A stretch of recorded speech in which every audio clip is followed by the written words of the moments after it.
All right, so we already gave a preview of error handling, and now we're going to be a little bit more formal about it. And what are errors? Well, errors are not like bugs in your program. They're not syntax errors in your program. Errors are things that are can be completely unexpected or that are anticipated but not normal, right? So bad user input, for example. We've been validating input and saying, did they give me the correct number of command line arguments? Or did they give me incorrect command line arguments because it was negative and that's an invalid input, right? Input validation. We can't predict what the user will do, but we can predict that the user should not do, right? And we can and handle that. Some errors are by nature fatal, right? The program in general should die in those cases because there is not any way for the program to recover. Later on, we'll look at file I/O, file input and output. And if you're trying to open up a file and it's essential that that file gets opened, otherwise you can't process it, well, then that's a fatal error, right? You should quit the program and say, I can't open up that file.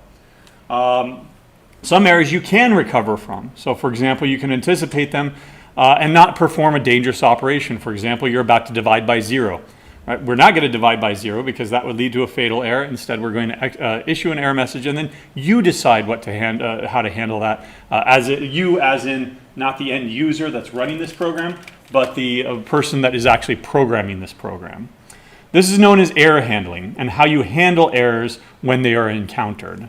Okay. Now there are two different. Now this is where we start to get big divergence in the two programming language. Up till now, C and Java. It's been pretty much a direct translation. But this one is completely philosophically different between the two languages. In C, you have what is called defensive programming, or what I like to call looking before you leap. You're coming up to the precipice of a ledge and you look before you actually start walking, right? And oh no, I'm about to fall off the ledge. I stop walking and I don't do that dangerous thing, right? So generally what you do is you write code to detect potentially dangerous or bad operations before they occur. Then instead of executing that code, that dangerous operation, you stop and if you're in a function, you do the following, right? You return an error code indicating the type of error, right?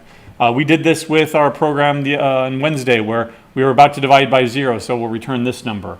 Oh no, now we've got complex roots, we'll return this number. Oh no, they gave us a bad pointer, we'll return this different number.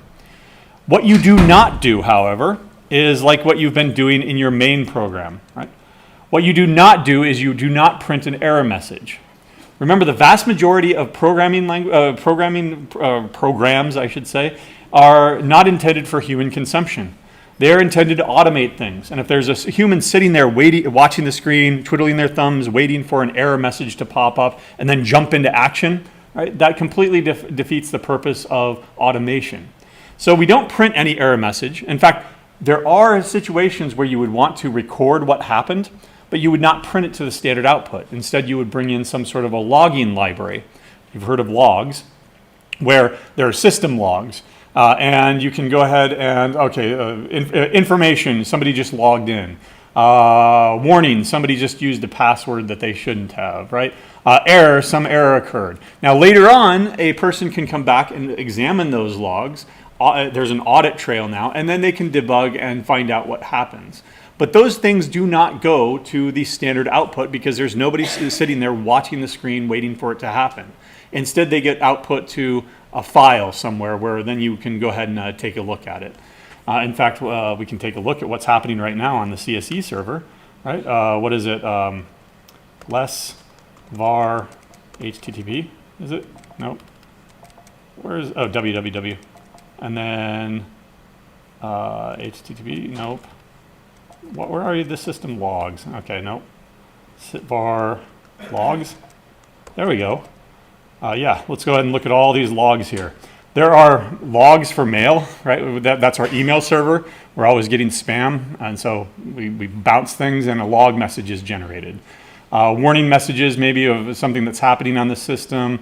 Firewall messages looks like there. And there should be Apache logs way at the top maybe. Oh, okay, Apache. There we go. Apache 2 is our web server. And so let's look at all those logs. Yes. Okay, well, error logs, AWS stats. So AWS is Amazon Web Services, right? And by the way, what is this, all this XZ? Well, these are logs day to day. You see the timestamps here, right? It fills up a file with a bunch of logs, and then at the end of the day, it archives that file and compresses it, and that's what the XZ is. It's like a zip file. Hopefully everybody's heard of a zip file before. But that's what this is doing. Then we've got access log. That's the one I want. So there's today's access log. So let's go ahead and take a look at that access log. Right, there it is. Right. What I can do is I can set this into what's the man less? Yes. Is it no? Not version. What is the taglines? There's a way that you can get this to do it in real time. So less flag to show changes. Less command cheat sheet. Come on. Darn it, I should have looked at this up before I came. Come on, generate an answer. You're supposed to do that automatically. Tail. There, I don't want less. I want tail. There we go. Tail F.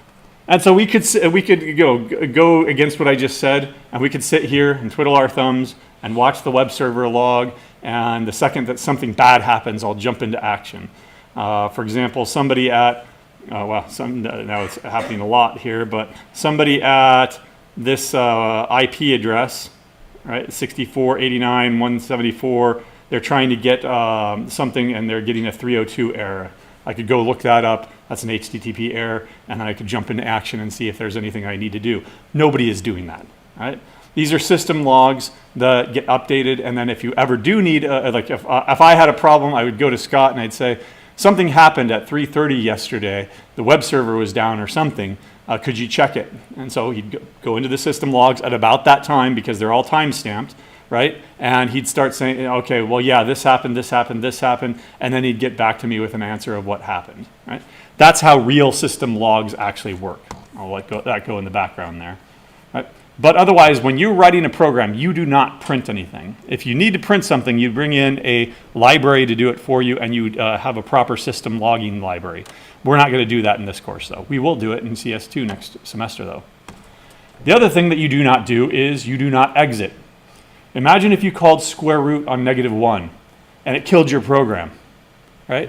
Do you want it to kill your program? That takes the decision-making process away from you, right? So if you're writing a function and you decide, no, we're going to just quit on them, you've now taken the decision-making process away from whoever is using your function, right? And maybe that's you, right? And maybe you do want to quit out of the program, but you shouldn't be doing it inside the function. You should be doing it where you do the error handling. So those are the two things that you do not do. Now remember, by convention, 0, returning a 0 error code means no error. Non-zero errors mean some kind of an error. 1, 2, 3. They're generally not doubles. They're generally not negative values either. Right? Now, just the opposite of that, not just the opposite, but a completely different philosophy in Java is that you do leap before you look. Right? So in Java, you have what are called exceptions. It's okay to leap, and because if you fall off that precipice, that cliff, that's all right, we'll catch you. And that's the actual key word that we use. We catch you, we put you back up on top of the cliff, and then tell you an error occurred, you need to decide what happens now, right? So somebody will catch you and they'll throw you back up there, okay? I hesitate to use the keyword throw there because throwing is actually throwing the exception. It's not throwing you back up onto the cliff, okay? So defensive programming in C, right? We already saw this pretty much. In action. You design functions such that the actual return values are communicated using pass by reference. This frees up the return value to return an error code, an integer that indicates the type of error that occurred. Right? Now, before we look at that in more detail here, what I want to do is I want to show you another way that C does error handling. This is system level error handling that you should be aware of, but that you're not necessarily going to use. Right? There is an error no, short for number library, right? Error number, right? And I'm going to show you how it works here with this demonstration, okay? Let's go ahead and Emacs error demo. I'm just at the command line here. So here's a demonstration. I've got A is -1, B is 2, C is 0, and then we've got X here. The following is okay, because if I call square root of 2, that's going to be a real number, right? That's an okay result. What I'm going to do is I'm going to print out this error node. This is a global variable. We never talked about global variables because generally globals are evil, right? Globals are evil because if you've got a variable that everybody can see, that everybody can change, now you've got chaos because you need to test for the eventuality that everybody will change that. There's synchronization. What if this thread over here and this thread over here, two different processes are setting the same global variable here? You have to synchronize all that crap now, right? We don't like to use global variables, but this is how C does it, okay? So what would you expect here the error number to be? Remember, the square root of 2, that's perfectly fine. So 0 because of no error. Now, let's go take the square root of -1. What would you expect the error number to be now? Certainly not 0, right? Something else. In fact, it's an EDOM error. So E stands for error, and DOM is short for domain. Remind me, with a function, you have a domain, and the other thing is a range, the thing it maps to. So EDOM means that there's an error in the domain. It is not defined for negative values, right? You would not map a negative value with the function square root to some other value. So there's an error in the domain, right? And then we can print that out. If the error number is equal to EDOM, then we can print out EDOM error. Otherwise, the other one is ERange error. And then finally, there's EILSEQ. That's an illegal sequence error, right? There's no way that I can actually force that. And there's also this function here that will take your standard error number and transform it into a string that is now a message, an error message, right? What about this one? Log of C. What was C again? C is 0, right? So what's the log of 0? Everybody knows the log. It starts out at negative and then jumps up like this. But what happens at 0? Where does it go? All the way down to, negative inf, right? So that will be an error of what type? Is negative infinity in our range of numbers that we can map to? Nope. So this will end up being an ERange error, right? And the message can be accessed here as well. There's no way that I can force an illegal sequence error. That's something much, much lower. And so let's go ahead and take a look at what the output looks like here. Oops. GCC error down. There we go. There we go. Oops. What did I do wrong? Remove a dot out. More error down. Okay, we're all good that. GCC error demo. Whoa, what's wrong? Oh, what's wrong? Square LM. There we go. All right, forgot about that. I work on my Mac mostly, and I've got it set up so that it doesn't require the LM flag, right? And so I always forget it. Oh yeah, on Ubuntu on CS50 and then over here in CSE, they don't have them set up like I do, right? But there we go. All right, so here's the result, and the error is 0. Here's the NaN, the not a number. Remember that's the square root of -1. 33. Remember that was an EDOM error, right? So 33, at the end of the day, they're just numbers, right? Just like our first version of it that we did on Wednesday, I put in random numbers, and then we forgot about those random numbers. This is the way of doing it where you've got a placeholder, like a human readable term to determine what that error was, EDOM. Oh yeah, that's a domain error, right? Or here, 34, that's an ERange, and here's the message, numerical result out of range. Very, very helpful. Now you might ask yourself, are there other errors? Yes, but these are the only 3 that are defined by the C standard. Right? Let's go ahead and take a look at what others are out there. Errorno.h, errorno.h source. Hopefully I can find a version of it. Yeah, there we go. All right. So here's one particular source. I don't know what system this is used for, but let's go ahead and take a look at them. Where's error? What's EDOM? Well, EDOM. Nope, it's not in there. Oh well. find E range. All right, I want one that has everything. Error, no.h, and then E DOM and E range. Let's look for the source there. I don't want that. That's not right. You know what? Maybe I can do it over here in the CS50 IDE. So let's open up demo. And by the way, all that stuff was in the error no library. Include error or no.h. That's how you do it, right? No, that's wrong. What was it? Error no. Error no. That's why. So let's go ahead and take a look at that. And it's somewhere else entirely. Features. Darn it.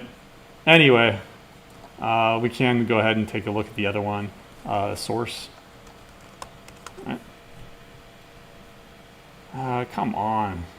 Why am I not getting any source here? Nope. That only has those three. GNU.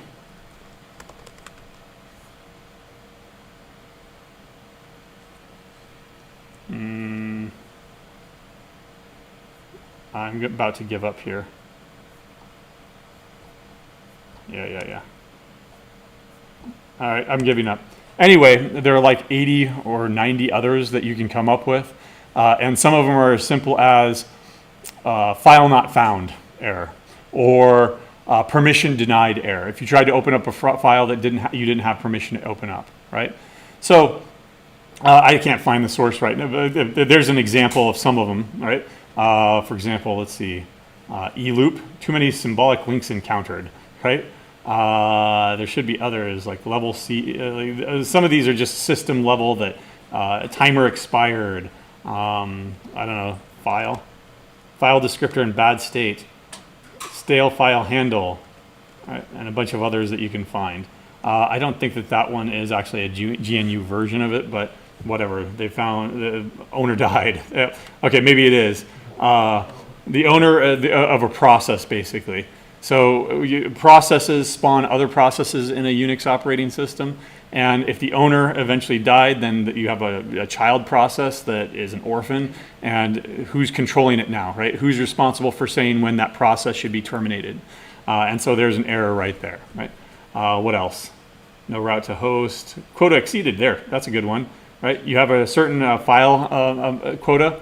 You're only allowed like 2 gigabytes or something. And so when you've exceeded that, then you can't do anything anymore. There's another remote file IO error. So probably the network is down or something, and that would happen. But you get the idea, right? So that's how C does it internally on a system level, okay? What we're doing is we're writing our own error codes.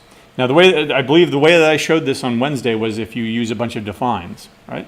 So one option to avoid magic numbers is to use define macros. For example, if you wanted to jump into this, one option, sorry, there we go. Let me go ahead and go back to our demonstration. Where was it? mymath.h. All right, so remember that this returns an error code. What we could do up here is instead of, let's see, where did I do this? Okay, I didn't do it. We didn't. So let's go through this process then. So in my math, I'm going to go ahead and define that. Define complex root error to be 1. Right? Define, what were the other types of errors? Divide by 0 error. I'll make that into 2. Why am I using all caps and underscores here? Because they're constants, right?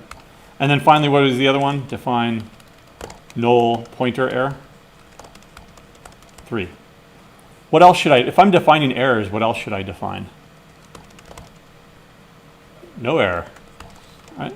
0, right? Now I can use these over in my program here. Divide by 0 error, instead of a magic number, oh, here it was 38. I'll go ahead and replace that with whatever that number is. And likewise, null pointer error here would be here. There we go. Now, remember what I said last time? That generally, null pointer checks should be the very first thing that you do. So that's what I'm going to do. Else if. There we go. All right. Why? Because that's the first thing you need to check for, right? If something is null, then you are dead in the water. You can't really do anything with it. So that should be the very first thing that you do. Otherwise, we do everything else over here. And then finally, if it's no error, then we return no error. Right? Now that's one way of doing it, right? Using a bunch of defines. And I'll bring this over into the notes to remind you of what it looks like, even though you've all used defines before, right? Okay. An alternate better solution. I'm going to put better in quotation marks there because it is actually a debate. I think it's better, and I'll tell you why here in a second. But a better solution is to use enumerated types. So first of all, what is an enumeration? If I enumerate something, it is a... No? I like cake, ice cream, cupcakes, etc., etc., etc. What am I doing? I'm listing my favorite things, right? And so it is a list. An enumeration is a list. An enumeration is a list, right? And it's a list of only the things that are germane to that. For example, right? Days of the week, months, or error codes, as we're doing right now. Days of the week, there are only 7, and they ain't making any more. Months, there are only 12 of them, and they aren't making any more. Well, they have in the past, right? We used to have 10 months. Why do we have 12 months now? Julius Caesar and? What's the other one? Augustus Caesar, right? July and August, those were added, right? And then the numbers were changed, right? So time is mutable. If you look at the entire history, we're currently on the Gregorian calendar, I believe. But there are other alternate calendars depending on the different cultures throughout history and even currently today. You have the Chinese calendar, you have the Japanese calendar, etc. Right? So in C, you can use an enumerated type to give a predefined list of valid human readable values to them. Here's the syntax for doing it, and we'll just do it right here with an example. You start with type def, and then let's scroll up here. Well, what is type def short for? Type definition, right? And it's an enumeration. There are other type defs that we'll look at later on, but enum is short for enumeration. Let's give it a name. Since these are the days, this is going to represent the days of the week, Sunday through Saturday, I'll call it day of week. There we go. So at the very end, you provide the name followed by a semicolon. Note my convention here. That is upper camel casing, because types in general are going to be upper camel casing. Okay? Now, inside of that enumeration, you provide a list of your days of the week. Does the week start on Sunday or Monday? Sunday. Okay, Sunday. Right. That's also a debate, right? On my Strava app, it starts on Monday. So anytime I run on Sunday, it gets tacked on to the last week. Kind of annoying, but whatever. All right, then what? Should I go Tuesday next? No, right? Do it in order, in an order that makes sense, all right? And then the last one will actually be Saturday. All right, I'll just go ahead and type the rest of that. What about that last comma? That's what I call the coding Oxford comma. So we all know what the Oxford comma is, right? Is it necessary? A list of 3 things. A, comma, B, comma, and C, right? Do you put that Oxford comma in there or not? Or do you put it A, comma, B, and C without that comma? I like to put in the coding Oxford comma because it's at the end of the list. Now, they aren't making any more days, but if you were doing this as error codes and you were to come in and add a new error code, you might forget the previous comma and it would be a syntax error, right? If you want to leave it off, that's perfectly fine too, right? I generally leave them in though, okay? But otherwise, everything is aligned. There's one thing to align, right? Per line. Now later on in the program, or here we go, later in the program,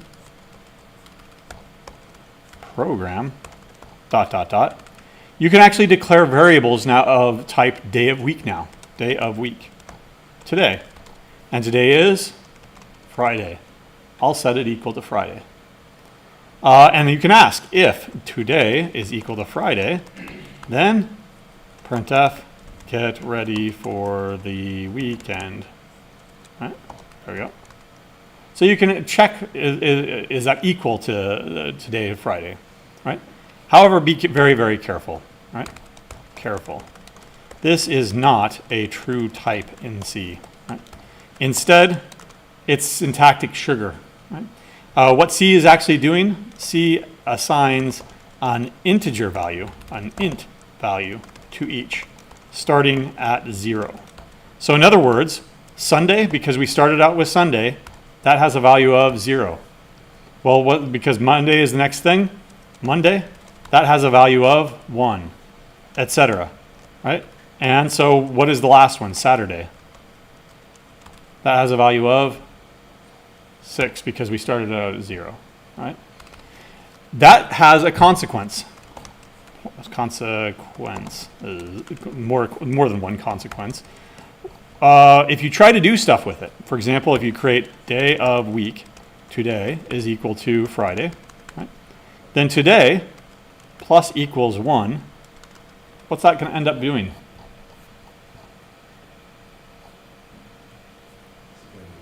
Yeah, now it's Saturday, Saturday. Well, that works, but what if you do the following? Today plus equals, what's after Saturday?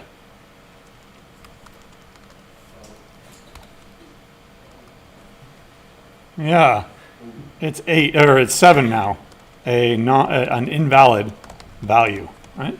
Because at the end of the day, everything is just an integer. I could have negative values, right? I could add 50 to it, and now it's completely outside of the range of the original enumerated type here. So as long as you are careful about it and make sure to only use them as enumerated types, only ever assign a valid value, right, then you're okay. But if you're thinking that you can, oh, well, this is time, now it'll wrap around to Sunday or something, no, it will not. I mean, you could do something like that. How would you do it? Plus equals, I don't know, 5, or let's go equals, today plus 5. I want to make sure that it always wraps around back to the original week, though. Right? So what would I do? Take a remainder of 7, and you can do something like that. Again, don't. I mean, if you need to do something like this with time, bring in a library to do it, right? Because those libraries are going to be way more efficient and take care of all of those corner cases for you, right? But I mean, it's tempting to do something like that, but at the end of the day, it's not worth it. So a review here. We use capital underscore casing for elements. Well, that's not capital, it should be upper underscore casing. Upper. There we go. We use upper camel casing for the name. Generally, white space doesn't matter, but it's good to have 1 per line because it's a list. You use type def enum. It's a comma delimited list inside the curly brackets. The name of the type is at the end plus a semicolon, right? That day of week right there, and the semicolon at the end. Generally, you declare these things in a header file. Note decoding Oxford comma. I like to put it in. If you don't want to put it in, that's fine. Okay. So how would we convert this now? So I'm not going to do this anymore. Instead, what am I going to do? Type def enum. Right? What should we call this? Math error. I mean, we could call it error, but we'd be polluting the namespace, right? Maybe somebody else has an error. So we'll call it, in fact, let's go ahead and call it my math error because the library is called my math, right? All right, what should I start with? No error, comma. Remember, that's automatically going to get 0. There is a way of doing this differently. If you want to start it at 42, you can do that, but that goes against the convention. So just leave it like it is. Right? And then complex root error. Do I need to even assign it a value 1 anymore? Nope. It'll take care of that for me. Then divide by 0 error, then null pointer error, comma. There. And if you want to go the full 9, what you can now do is you can now use this in your code. Down here, instead of returning an integer, remember at the end of the day it's still an integer, right? It's just an alias for an integer. You can use the my math error here now. Let's go ahead and get rid of that. And over here, it still has to match though. There we go. Right. And then in my main, when I capture that value, the error code, I can do this. And then I don't have to have any guesswork here. Some bad memory going on, that was a null pointer error. Right? This one was a linear function, so this would have been a divide by 0 error. There we go. And then this one would have been complex numbers, so this is a complex, they call it root error. Now I have to, it doesn't solve all my problems here. Complex root error I did, yeah. Right, there we go. And they're not even in the same order there, and they don't need to be, right? But I can use all of those now. Once again, let's make sure that I didn't screw anything up here. GCC hyphen C to compile the mymath library with, we don't need that, but we do need the wall flag to make sure that everything's correct. Great, I did all the syntax correct. GCC mymath.o along with demo.c, turn on the wall flag, make sure that you link in the math library. And yeah, I'm doing bad things down here because these are null pointers, but they're, that's the compiler warning me, hey, these are null. Are you sure that you meant to do that? Right? And there we go. Some bad memory going on. Right? All right. Questions on how C handles things? Right. Well, before we go into C, I will mention that Java also has enumerated types. The key difference is that they are not integers. Right? They are an actual type. So let's come over here to my Java, and now you can create it as a class and then change it, but you can come down here immediately and say enum. At the end of the day, it is still a class. So I'll just do day of week because we're not going to handle error codes the same way we do as in C. And now I have the same exact syntax actually. Let me just steal this over here. No, I want to steal this over here.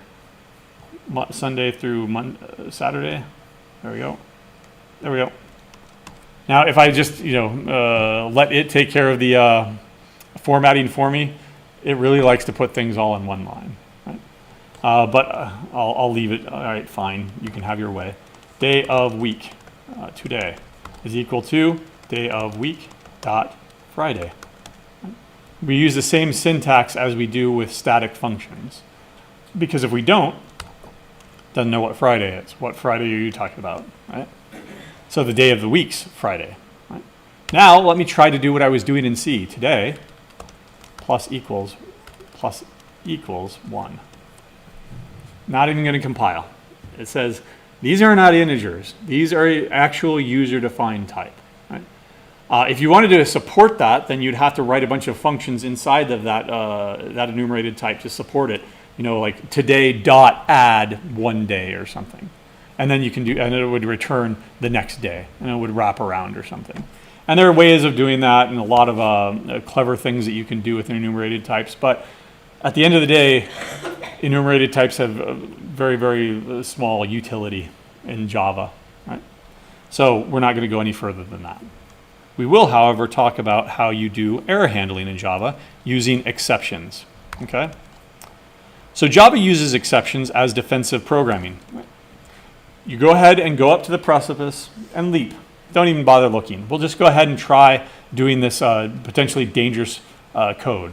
That's all right. We're going to catch you and then put you back up at the top if something happens. An exception is an interruption of the normal control of linear control flow. Right? So something happens, and we're not going to do like an error occurs. We're not going to do the next line of code. Instead, we're going to jump to the catch block. Right? Again, the philosophy here is that you go ahead and try to do whatever you want. In fact, that's the key word. You try a potentially dangerous operation. We'll catch you if you fall, and then you can decide how to handle the error. Right? Let me come over here and show you. Okay.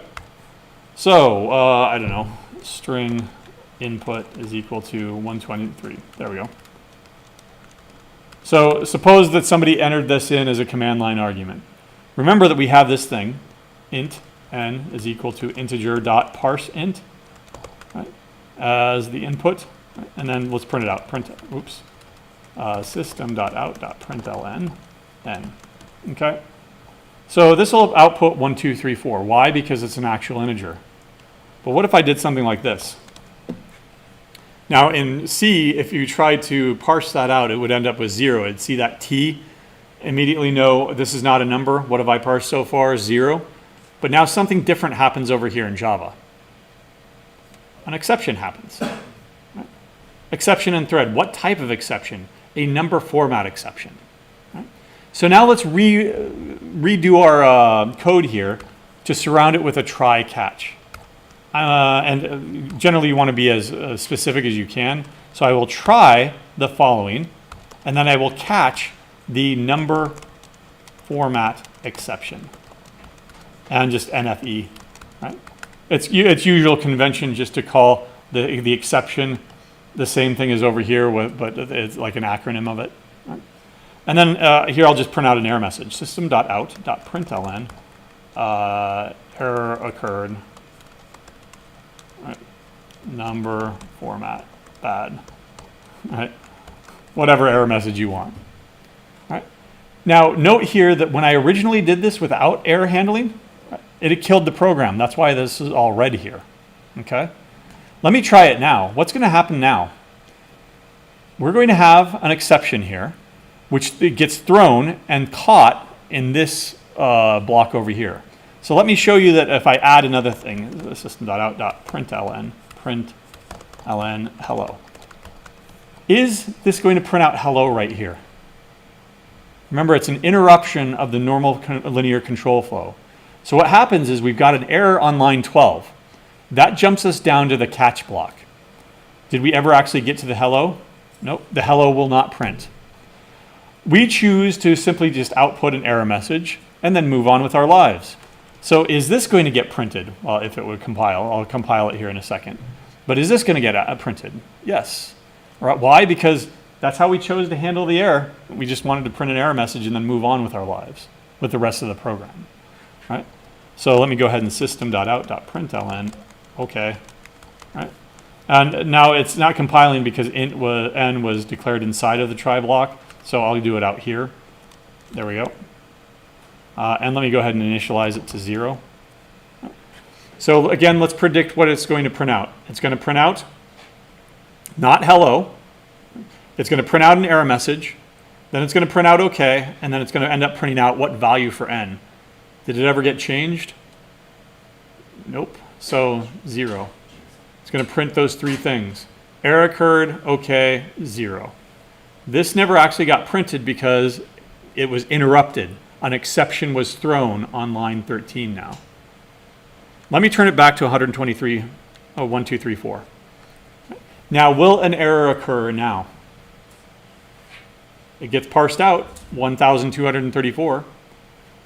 No error occurs, so now what gets printed out? Hello, and then the rest of it. So here will be 4 lines of code, right? Hello, okay, 1, 2, 3, 4. Right? And sorry, the error message did not get printed out. But it's also better if you want output this to the standard error. So you see what I just did there? STDIO, the standard input output, has actually 3 streams. An output stream, an input stream, which you're familiar with, both of those, and then finally an error stream. And in this case, it's system.error. The only difference is what's going to happen if this is an error, hello. It's going to print it out as red, right?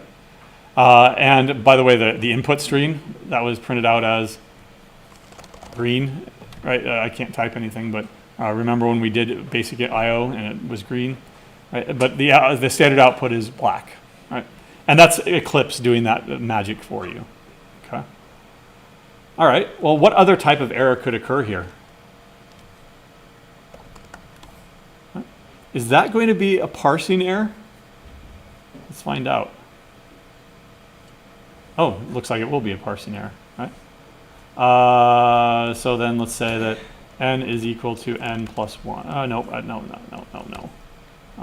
Let's go ahead and do some other things here then. Let me go ahead and move this back to 1, 2, 3, 4, and I'll have int or integer m is equal to null. So it will get parsed correctly. Sorry, forgot my double quote there. But now let's go ahead and add it. N is equal to n plus m. What's going to happen on line 16? Can you add null to 1,234? Nope. So it's not a format exception though. It's a null pointer exception. If you're doing a block of code that has multiple potential failure points, you can have multiple catch errors. Catch, null pointer exception, NPE. Right? And then you can issue a different error message. Right? Error occurred, null pointer. Right? Maybe that wasn't an error though. Maybe, oh, that's fine. We'll just move on with our lives. Right? I'll just catch it and not do anything about it. So let me go ahead and get rid of that and say that, okay, fine, n is equal to n plus 0. Or maybe some other default value. We'll just add 1 to it. Right? If you want to handle it with other different code, you can. Now let me print this out, 1,234, and then we end up adding 1 to it for some reason, 1,235. You can have as many catch statements as you want. And exactly like an if-else-if statement, the first one that gets matched is the one that executes. So if you have you can have a catch-all down here. Catch, I don't know what type of exception could occur. I'll just say exception period. Right? And then what I like to do is I like to catch and release. I don't fish, but anybody, any anglers out there like to fish? Okay. So you eat them or do you catch and release? Release. Yeah, exactly. Catch and release. So that's what we're going to do. There's not many places around here where you would want to eat them because they're all polluted. All right, so we'll go ahead and rethrow this. To rethrow a new runtime exception, E. Right. All I'm doing is packaging this up in a runtime exception and rethrowing it, right? Because I don't want to have to deal with it. Right? I'll just rethrow it. Right? And then, nothing's happening here because it's a null pointer exception. What else could happen? How could I force that to happen though? I can make it so that it's not a null pointer. And then how do I force another exception? I know. Scanner s is equal to new scanner of new file, non-existent file.txt. There. And let's go ahead and bring in the scanner, import that, nope, come on. New, come on, file, import java.io.file. There we go. I don't know why it couldn't figure that out, but the file name I give this should be obvious. Is there a file called that? No. So what's going to happen here is a file not found exception, which is not a number format exception. It is not a null pointer exception. It is some other type of exception. And this is my catch-all right here. And I end up rethrowing it, right? So it got hello, right? Because it got to that point, but then an exception was thrown here. Did not match that one, did not match that one, then this matches everything. And so we end up rethrowing it as non-existent file.txt, no such file or directory. Okay? Now there's another block here that you can do, finally, right? Anything that should happen regardless of an exception or not, right? This block gets executed in either case. Right? So the typical thing would be if you're opening up a network connection and then you're making a connection to the server, you're giving it a password and then the password fails, right? It comes back as password invalid or something, right? You still have that open network connection. That's a resource that you should be closing, right? Or you open up a file and there's something bad in the file. That file is still open. We should clean up after ourselves. What we do is we do it in the finally block, right? We close any resources that we want, right? I don't have an example yet because we have not gotten that far, but we will when we get to file IO. Yeah? Why would you play, like if you just wrote code after final catch, like Salmon, wouldn't that run either way anyways? Nope. Because it would be no, it would, good question. Finally, system.out.println, foo. All right. Now what I'm going to do is I'm going to take this out. There should be no exceptions. There should be no errors right now, right? So is it going to print foo or not? Yes, it does. If there were an exception, does it print out foo or not? Yes, it does. But then it goes on with the actual exception. So if you end up throwing a new runtime exception here, but you did not have a finally, and you did the cleanup down here, that would end up not executing.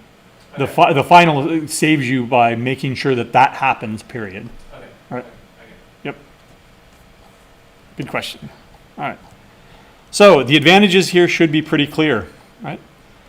With C, there's no semantic meaning to your code. It's just a bunch of numbers, right? At the end of the day, yes, you've got human readable versions of them so that you don't have to do any guesswork, but at the end of the day, it's just a number. They're all the same type. Over here, they're all different types. A number format exception is not the same thing as a null pointer exception, which is not the same thing as a runtime exception or something, a file not found exception, like we did right here, file not found exception. They all have different semantic meanings because they're all completely different types. Right? That's much, much better than letting C just work with a bunch of numbers. Right? But with, again, with Java, you do have semantic meaning. Null pointer exception, arithmetic exception, you'd get that, by the way, if you divide by 0. Input mismatch exception, right? Et cetera, et cetera. Often, if you have defensive programming, like in C, you have large, what are called go-to-fail style errors, right? All right, it's not that type of error. It's not that type of error. It's not that type of error. Go to the failure code somewhere down over here. And it's not a really good way of programming stuff, right? Something else that you should know about Java, I'll just go really, really quickly here, right? Is that there's an entire class of what are called throwables. One of them is errors. These are used by the JVM and are always fatal. Do not do anything with errors.